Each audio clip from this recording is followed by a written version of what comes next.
Dear white people. Oh, no, no, no. I wasn't just referring this for white people. It's the name of the series we saw for this week. Hi, and welcome back to another episode of The Lives of Others. Today, we have Paridhi, Sukirti, and Vishali with us. Hey, Hi. Hi. This series started in 2017 and just recently ended in 2021. It's based on the movie of the same name, and it started before the Black Lives Movement actually became and came into mainstream media. The series starts with a quote from James Baldwin. The paradox of education is that as one begins to become conscious, one begins to examine the society in which he is educated.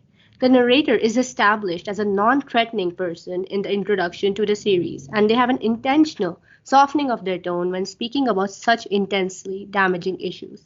The students belong from high elite society, but still somehow manage to make a so called non discriminatory university into a space which makes people of color uncomfortable.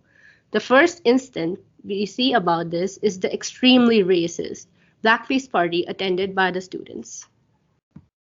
The running motive of the rest of the show demanded immediate action towards calling it what it is, a hate crime. Quote unquote, so many showed. The claim free speech and reverse racism, a modern term trying to argue damage at the cost of valid justice to minority. when it comes to the characters, the first thing we notice is how these characters are treated as people, multifaceted and complicated, and not one single image of a stereotype. This being more of an issue when it came towards their internal administration and the need to form kins based on how they perceive and perform their blackness. And it's always nice to see a person of character, a person of color, make through the first 5 minutes of a movie. Yeah, also, Samantha was a biracial woman, so I felt that she had a need to constantly prove herself. The ethnic ambiguity of white people and privileging of it was something she did not want to do, unlike in Kim Kardashian and her project of skins. Oops. Her relationship with Gabe was also something which made her a hypocrite. She advocated for black lives and black people, but here she was with a white person. So a lot of people kind of did not want it to be out in public and would rather wanted to keep it with herself.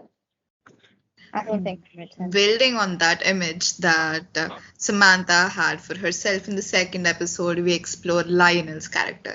And now Lionel was a black gay man, and he had to deal with issues relating to his race and sexuality, and how his race and sexuality interacted with each other.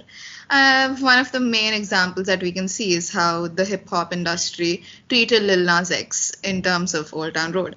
And these experiences that shaped his identity procrastinated the idea of self acceptance. And we also see this in the terms of labels.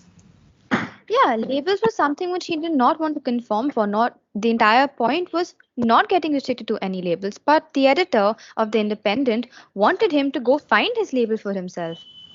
Being restrictive, but at the same time, internalized homophobia somewhere around there. Drawing examples from history, the Marxist Revolution being a white centric revolution and the Black Panther Party being an attempt to represent black issues. Jim Crow laws set around segregation under a facade of equality.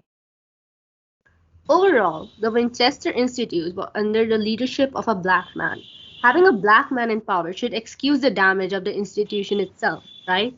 However, the core that the university is built on is inherently rotten and holds up the ideals of very slowly changing white supremacy and liberal pacifism.